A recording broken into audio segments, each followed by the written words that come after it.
Leticia Giraldo Escobar, que está aquí a mi izquierda, es responsable del Servicio de Evaluación y Coordinación de la Asociación Autismo Sevilla. La Asociación Autismo Sevilla defiende los derechos de las personas con autismo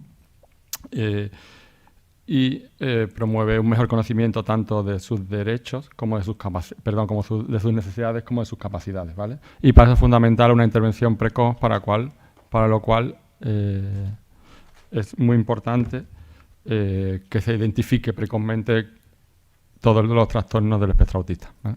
Sus charlas se llama Familias y Profesionales, un enfoque colaborativo en la comprensión del trastorno del espectro autista, identificando necesidades, ¿vale? Bueno, te doy paso.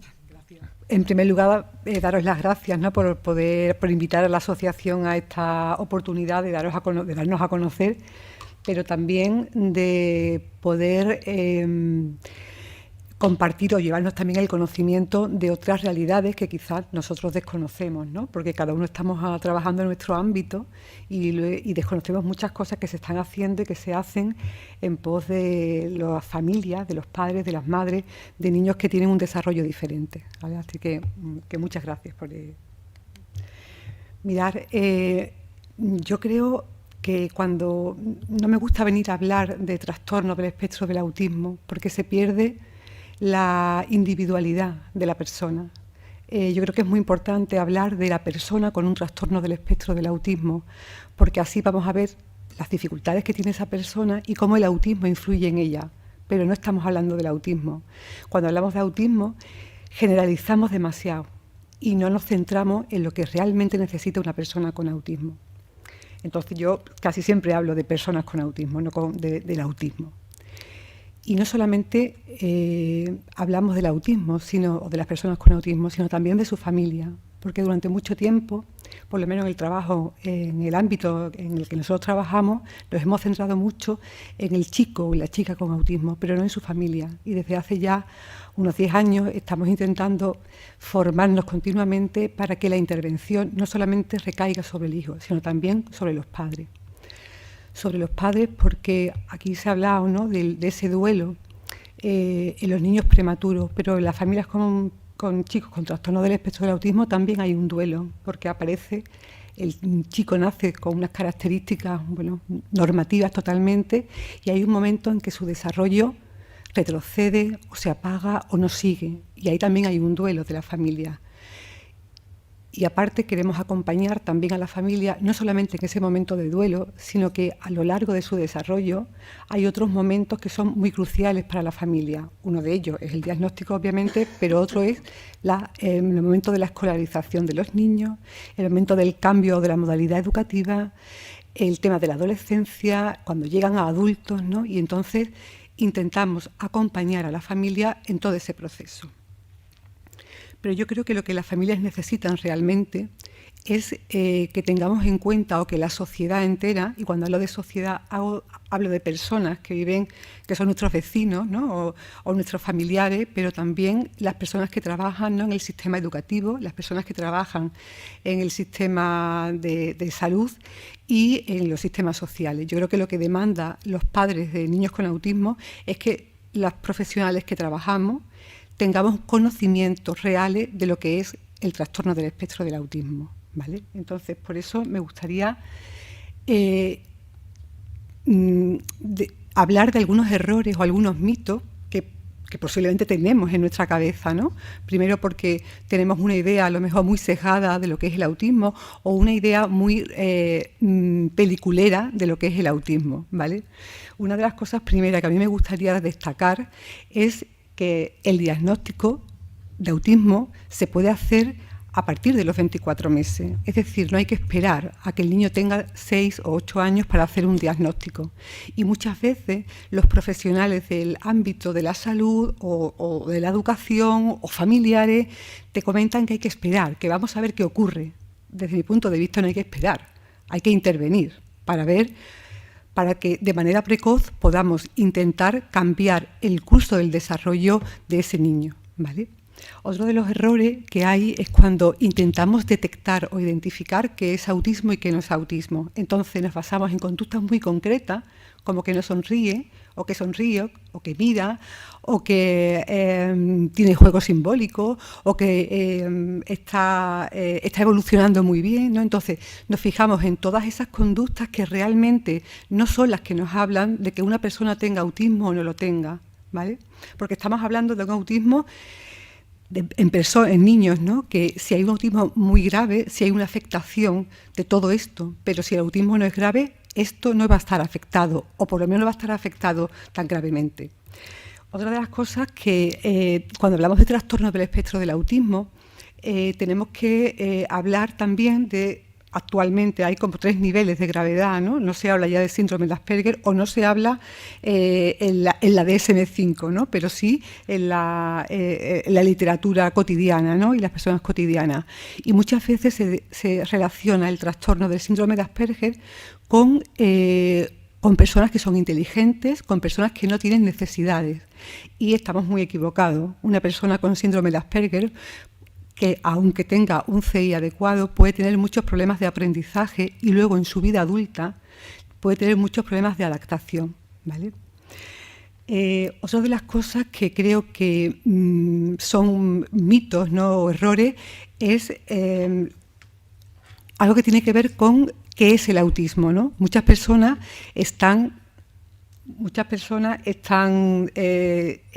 entienden que el autismo, ¿no? Que las personas con autismo son personas que no tienen emociones, que no tienen empatía, ¿no? Y eso no es verdad.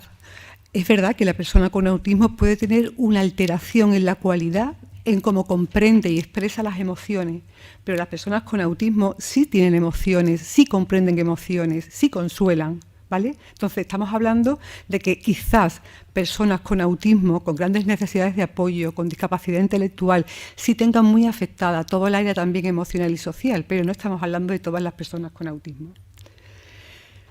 Otra de los mitos, ¿no? Que hay es que el autismo es una enfermedad, ¿no? Muchas veces te dicen, está enfermo, ¿no? El chico, ¿no? No está enfermo. El autismo es un trastorno que por causas que se desconocen se altera cómo se desarrolla el cerebro y eso da lugar a que haya un desarrollo diferente de la comunicación, de los aspectos sociales o de la cognición. Durante muchos años ha habido muy pocos foros de investigación, ¿no? y de evidencia científica y se ha aprovechado para dar una idea de que el autismo se puede curar, ¿no? Basadas en pseudoterapias, ¿no? Que daban esperanza a los padres, pero realmente, aunque daban esperanza a los padres, no era real. Otra de las causas, ¿no? Del autismo durante muchos años ha sido identificar el autismo por culpa, o sea, las personas con autismo tienen autismo por culpa de los progenitores, ¿no? Y ya es una idea muy antigua, ¿no? Del 1943, ¿no? Y aún así todavía hay personas, ¿no? Familias que tienen que escuchar que su niño es un malcriado, que tiene problemas de conducta, que no tiene límites, ¿no? Y muchas veces no se trata de eso, se trata de que es complejo educar y estar al lado de una persona con autismo. Otra de los mitos, ¿no? Y que a veces todavía surgen, ¿no? A veces foco, es que el autismo lo provocan las vacunas, ¿no? Ya se ha visto que no hay ninguna relación entre vacunas y entre autismo. Sin embargo, todavía se sigue hablando de eso en algunos foros, ¿no? Hay una cosa que tiene que ver con conocer realmente qué es el trastorno del espectro del autismo. Y el autismo no tiene nada que ver con que una persona no se comunique. Es verdad que cuando vemos personas con autismo que no han recibido intervención, que tienen graves problemas de conducta, no han desarrollado ninguna intención comunicativa ni ninguna conducta comunicativa, pero en general las personas con autismo cuando llegan a su edad adulta todas se comunican, ¿no? Ya sean por sistemas alternativos de comunicación, por comunicadores o por lenguaje oral, aunque sea un lenguaje muy limitado. Y luego también hay otra cosa importante a tener en cuenta y es que a veces se piensa que la persona con autismo no se quiere relacionar y quiere permanecer aislada. Eso también es un mito, es un error pensar que una persona, porque tenga autismo, no se quiere relacionar con otras personas. Evidentemente, el autismo provoca una dificultad para entender las relaciones recíprocas y las relaciones con otras personas, pero eso no significa que no se quieran relacionar. De hecho, muchas personas, ¿no?, adultas sufren mucho porque quieren tener amigos y no saben cómo tenerlo o no saben cómo mantenerlo. El autismo nos podemos poner en un polo o en otro. Quiero decir, muchas veces podemos decir las personas con autismo todas tienen discapacidad. Pues no, hay una proporción de personas con autismo que tienen discapacidad, pero que otras no lo tienen.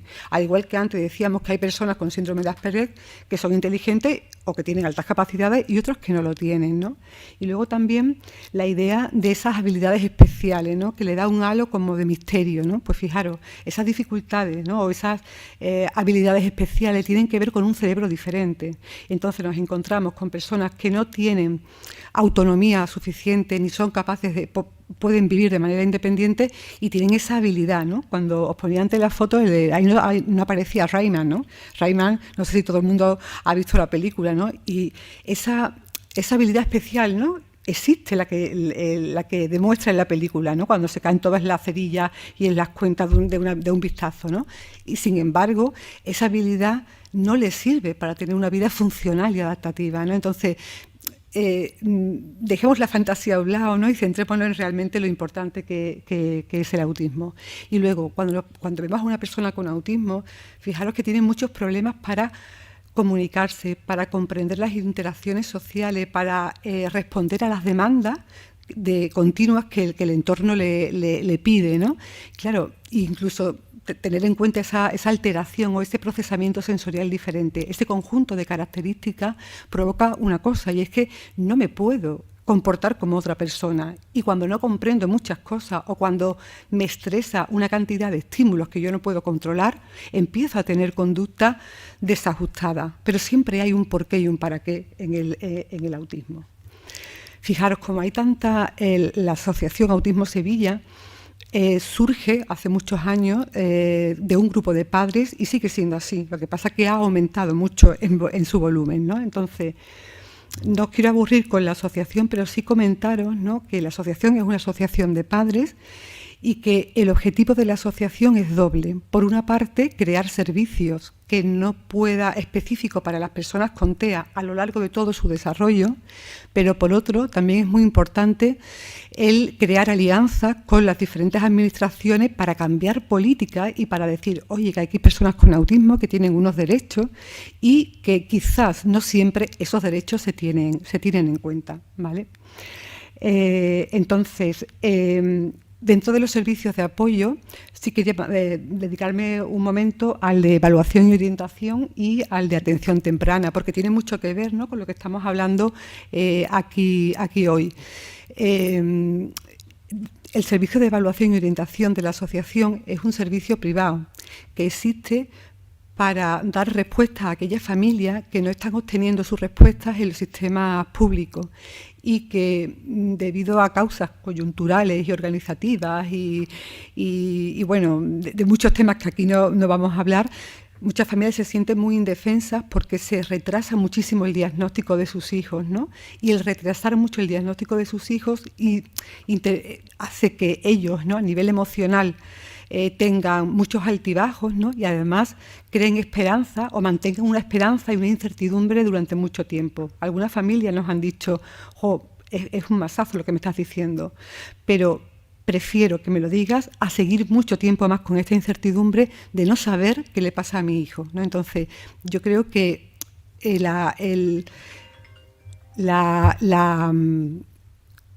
perdón, que se me ha ido.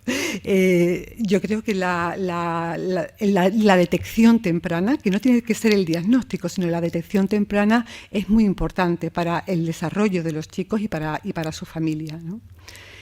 Nosotros tenemos también un servicio de atención temprana. Hay un servicio que es privado, que es concertado, ¿no?, en el que atendemos a la familia y en el que intentamos por todos los medios que la familia siempre esté con nosotros en la intervención. O sea, planteamos una intervención temprana en el que destaque un modelo colaborativo, en el sentido de que nosotros no nos situamos al lado, enfrente de la familia como profesionales especializados, sino nos ponemos al lado de la familia acompañándola y ayudándola. No solamente capacitándole, ¿no?, para que aprenda aquellas pautas que mejor vayan a ayudar a su hijo en su desarrollo, sino también para comprender cómo se sienten ellos en todo este proceso, ¿vale? Una persona que no está comprendiendo ni puede asumir en ese momento que su hijo tiene un trastorno del espectro del autismo, no podemos situarnos enfrente de ella y decirle que tiene que hacer esto, aquello o lo otro, ¿no? Primero tenemos que ayudar a esa familia, a ese hombre, a esa madre, a ese padre, para que realmente haya un reconocimiento y una validación de cómo se siente, y a partir de ahí poder ayudarle y acompañarle en su desarrollo como padre de un niño con TEA. En la asociación, como he dicho, hay diferentes servicios para atender a diferentes personas con TEA en diferentes edades, ¿no? Y no solamente queremos intervenir en el plano terapéutico. La salud mental, la salud física es importante, como es importante también el ocio, ¿no?, y el tener contactos, ¿no?, con otras personas en otros entornos totalmente naturales, ¿vale? Entonces, la asociación no solamente quiere crear servicios donde nosotros le ofrecemos esos servicios, sino que también nos interesa que las personas con autismo puedan estar, ¿no?, en los contextos, en su ludoteca, en la escuela de verano de su pueblo o de su barrio. Y ahí también necesitamos quizás algunos apoyos. Voy a pasar esto, no sé cómo voy de tiempo. Vale. Entonces, la asociación sí que intenta, ¿no?, hacer alianzas con otras entidades para que realmente movamos a la sociedad y a las administraciones públicas a cambiar políticas de intervención, ¿vale? Pero fijaros, que quiero pararme aquí un poco porque creo que es importante que entendamos, ¿no?, que el trastorno del espectro del autismo es un trastorno del neurodesarrollo, ¿vale? Y que por causas que se desconocen, se altera cómo se desarrolla la capacidad social y comunicativa de una persona con autismo.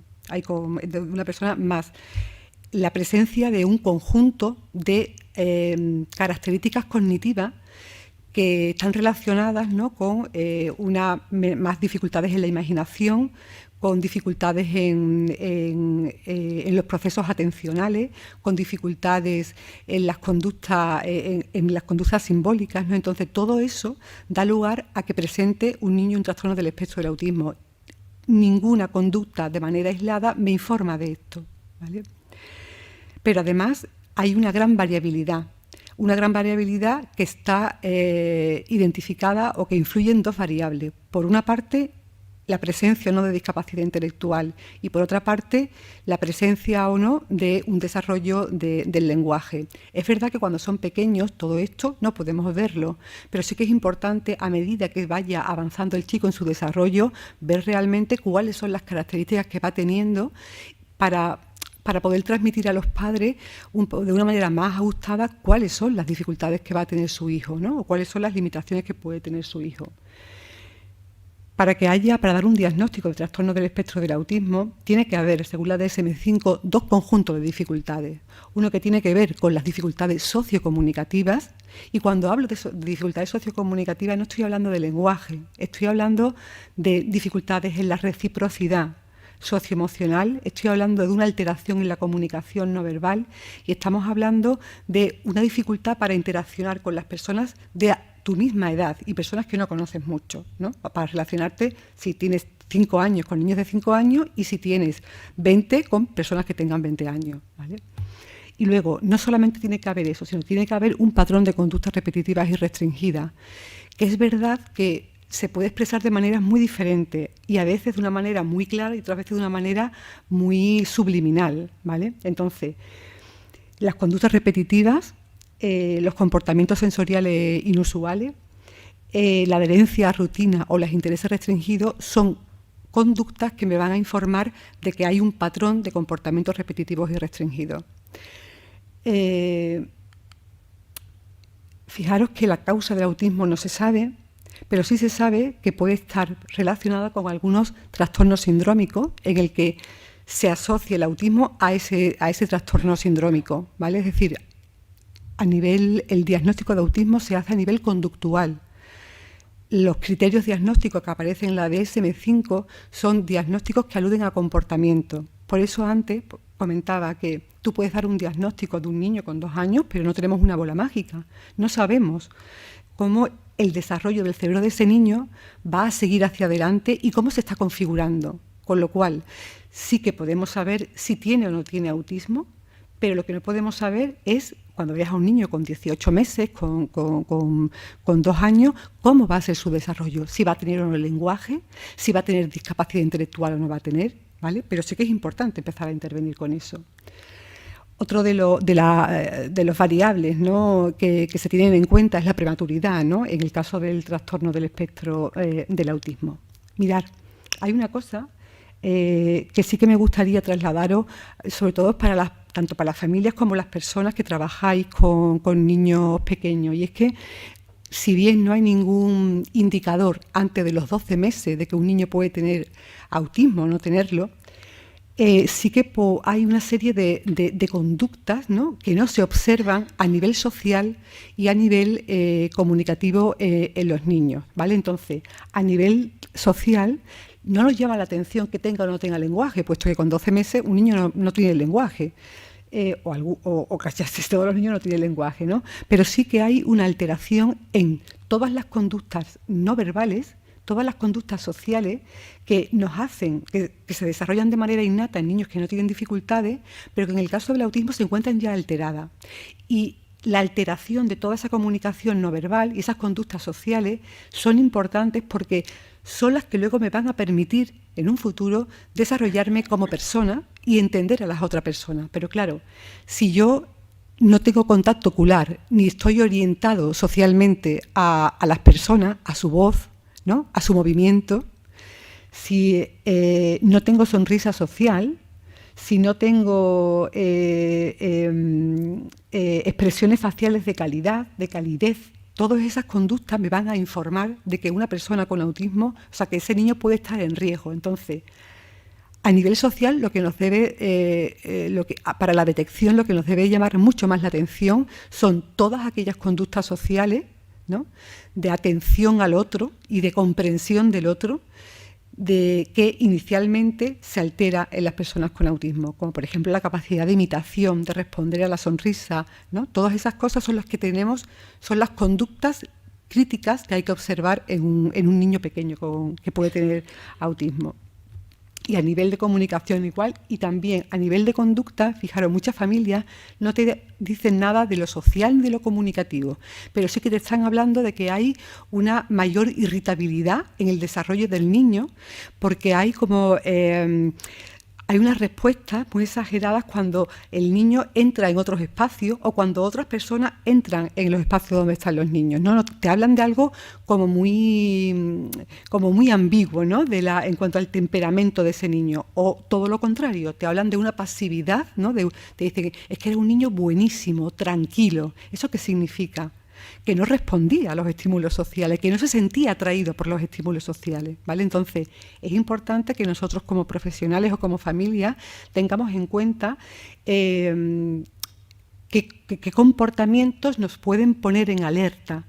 Y digo alerta porque aquí no estamos diagnosticando, ¿vale? Creo que también hay que cuidar con la familia ese traslado de información, ¿no? Aquí estamos simplemente detectando si puede pasar algo a nivel social o a nivel comunicativo, ¿vale? Entonces, simplemente, y por finalizar, hay 2 cuestionarios, ¿no?, de screening que, utilizados los 2 a la vez, nos pueden hablar de si hay preocupación, ¿no?, o si hay riesgo para tener una dificultad sociocomunicativa, ¿vale? Yo no hablaría en esos primeros momentos de autismo, no lo sabemos, pero sí sabemos que puede estar alterado. Entonces, la CSBS son cuestionarios que se pasan a niños de 6 a 24 meses, ¿vale?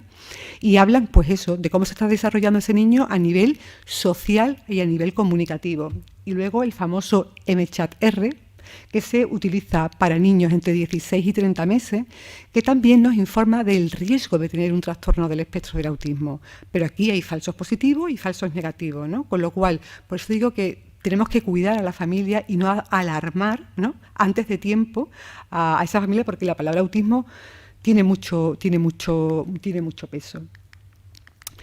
Mirad, hay una cosa también que yo creo que muchas veces, como observamos conductas muy concretas, pues no sonríe, pues es más inquieto, menos inquieto, muchas veces dejamos en el juicio clínico, ¿no?, de las personas si tiene autismo o no, si está pasando algo en su desarrollo, ¿no? Entonces, sí que es muy importante que si yo paso este tipo de cuestionarios, me puede dar una información más real de si puede estar pasando algo, ¿no? Y no dejarlo a lo mejor hay que esperar, ¿no? Muchas familias que vienen a diagnóstico te dicen, es que ya fui con 12 meses al pediatra, luego fui con 15 porque yo sabía que le estaba pasando algo. Mi hijo no miraba, no quería que lo acurrucara, ¿no?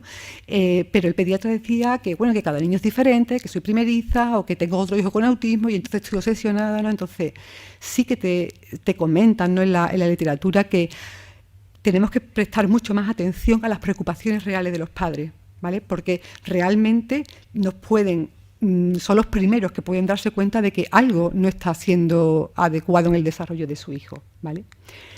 Solamente dejaros el contacto de la asociación y dejaros el correo, mi correo, que es de Servicio de Evaluación y Orientación, y el de Peggy Wilmar, que es la coordinadora del Servicio de Atención Temprana, por si en algún momento os queréis poner en contacto con nosotros. Y finalizando, solamente deciros que Autismo Sevilla, junto con Autismo España y Autismo Burgos, está participando en un proyecto de seguimiento de bebés, ¿vale? Queremos seguir a bebés que tengan algún tipo de riesgo, porque o bien sea prematuro, tengan hermanos o familiares con trastornos del espectro del autismo. Entonces, hacemos un seguimiento de los niños desde los 4 meses, 4, 6, 12, 15, 18, 24, 36, para observar si podemos ver antes de los 24 meses y los 36 meses, si hay conductas que nos informen de que un niño está en riesgo y empezar cuanto antes la intervención, ¿vale?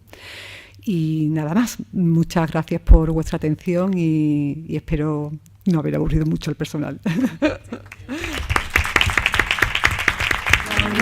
Me emociona poder decir soy matrona.